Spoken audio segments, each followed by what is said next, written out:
سورت عبسہ مکیہ ہے، 42 آیات اور 1 کی رکوع ہے، نزول میں 14 ہے، ترتیب میں 80 ہے۔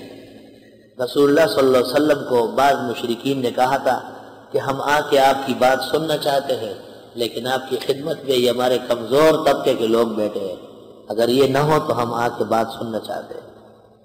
آپ فرماتے تھے کہ صحابہ تو میرے جان و جگر ہے، ہم وقت میرے ساتھ ہے، کسی وقت یہ نہ رہے اور وہ آ کے بیٹھے شاید ایمان لے آئے۔ ہم پہلے اس پر کلام کر چکے سورہ انعام میں۔ حق تعالیٰ نے پیغمبر کو منع کر دیا ایسا کرنے۔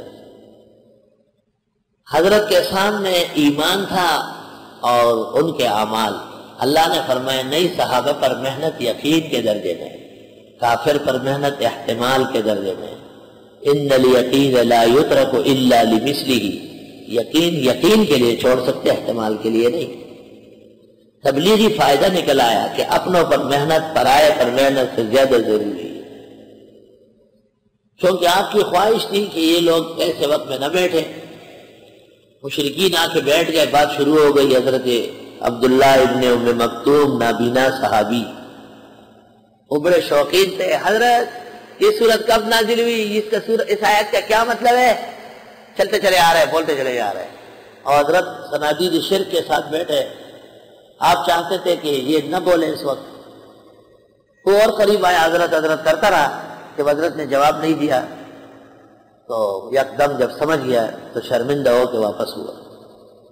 اس پر رب العزت نے جناب نبی کریم صلی اللہ علیہ وسلم کو تنبیہ فرمائی، قدر زر زر گر شناسد قدر جوہر جوہری، قدر بل بل بل شناسد قدر دل دل رالی۔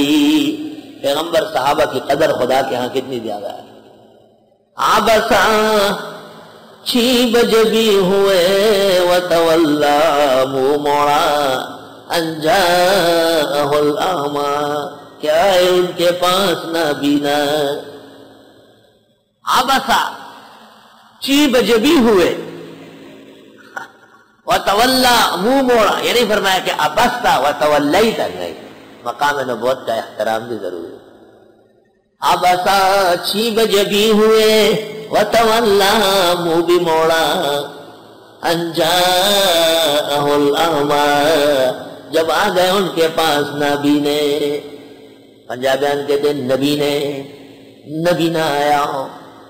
وما یدریک لعلہ یزکیٰ، آپ کو کیا پتا ہے کہ یہی سو رہے۔ اس سے پہلے فرمایا انما انت منذر من یخشاہا۔ موسیٰ علیہ السلام نے فرعون کو کہا حل لک الی ان تزکی، میرا کام تجھے سنوارنا ہے، لعلہ یزکی، ہو سکتے ہیں یہی پاک ہو، او یذکر، یا نصیحت لے، فتنفعہ الذکرہ، اس کو نفع دے نصیحت۔ اما من، اور وہ استغنا جو بے پرواہ ہیں، فانت لہ تصدی، آپ ان کے پیچھے لگے۔ وہی بہت سخت، وہ جس کو ضرورت ہی نہیں ہے، ان کو چاہیے نہیں ہے، ان کو کیا کرنا ہے؟ فانت لہ تصدی، آپ ان کے در پہ ہیں۔ وما علیک الا یزکی، آپ کے اوپر کوئی اعتراض نہیں اگر وہ نہ بنے۔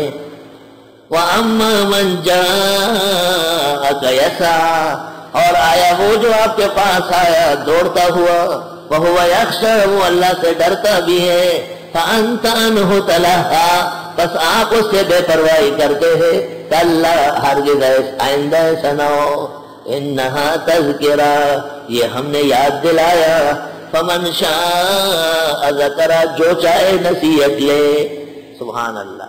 ان آیات کے نزول پر جب حضرت عبداللہ ابن مکتوم آئے تو آپ اٹھے اور ان سے کہا مرحبا بمن عاتبنی فیہ رب، خوش آمدی اے نگار سرور، تیرا آنا مبارک ہو، تیرے لیے مجھے خدا نے تنبیہ کی ہے، میں آئندہ ایسا نہیں کروں۔ فی صحف مکرمہ، یہ قرآن تو پاک صحیفوں میں ہے، کاغذ بھی پاک، ریل بھی پاک، ہاتھ بھی پاک، پڑھنے والا بھی پاک، اوپر فرشتے لکھ رہے وہ بھی پاک، مرفوع، بلند، مطہرہ، صاف ستھری، بِأَيْدِي سَفَرَةٍ ہاتھوں میں لکھنے والوں کے کرام بررہ عزت والے نیک سیرت. یہ ایسا قرآن ہے، اس کے لیے کیا ضرورت ہے بجال آئے نہ آئے؟ وہ آئے بھاول آئے تو کیا، نہ آئے تو کیا. سبحان اللہ.